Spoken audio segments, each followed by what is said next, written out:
Šiandieną kalbuosi su Seimo nariu Petru Gražuliu. Labas vakaras. Labas vakaras. Tai pone Gražuli, Eligijaus Masiulio išpažintis šiek tiek nugesino jūsų skandalą. Ramiau gyvent galit turbūt, ar ne? Nu, aš gal taip pasakyčiau, apie mušamus arba sumuštus nelabai norėčiau kalbėti, nes šiandien apie jį tikrai daug kalbama. Tai va, aš norėčiau, jeigu galima pakalbėti, kas čia vyksta, kas čia to politinė košė verda per rinkimus ir kam ta visa toks reikalingas, tiek Šaukštų skandalas, tiek Listerijos skandalas. Ir aš sakyčiau... Tai kam Listerijos skandalas reikalingas jūsų manimu, jūsų skandalas šiuo atveju? Pagrindinis dalykas, kad čia į valdžią ateitų dvi politinės partijos, liberalai, valstiečiai ir konservatoriai, be abejonės pagrindinė, ir kad būtų sudaryta nauja valdančioji dauguma. Tada prezidentė kontroliuotų prokuratūrą, STT ir pilnai Seimą. Ir dėl to, žinot, mūsų partijoje beveik visiems pareikšti įtarimai, išskyrus man vienam nepareikšti įtarimai ir partijai pareikšti įtarimai, tai reikia žūtbūt sukompromituoti dar Gražulį, kuris yra šioje partijoje ketvirtas sąraše. Bet kodėlgi Gražulis? Pone Gražulį, nei jūs ministras, nei jūs koks ten įtakingas. Bet vis tiek dar partijoje nepareikšti įtarimai. Man vieninteliam beveik buvo, ten daugam pareikšti įtarimai. Nu, jau Paksui ir visiems kitiem, ir Ručiam, ir kam nebūtų buvo pareikšti.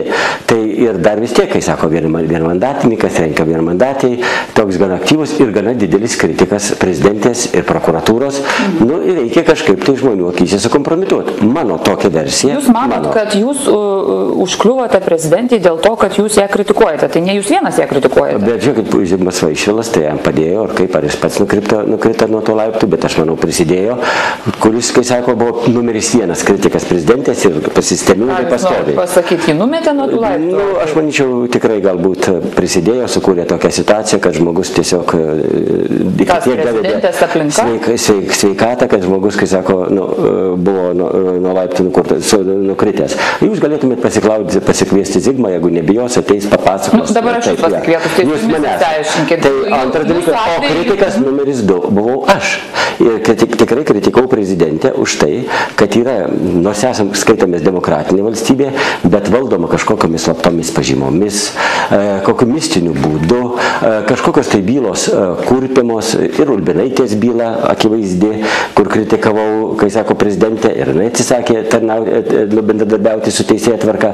Taip pat ir Viktoro Uspaskicho byla, akivaizdžiai, mano manimu, pirma instancija teismo ją sukurpė, bet Viktoras paprašius prezidentė, aš manau, jo paprašė, kad jis pasitrauktų iš politikos ir jam dovanojo laisvę, tai yra akivaizdu, bet kai tik pakritikavo per suvažiavimo darbo partijos prezidentę, už poros dienų iš karto skundas aukščiausiai teismui, apskųstas šitas sprendimas, lygiai taip pat pažiūrėkim su tvarka teisingumu.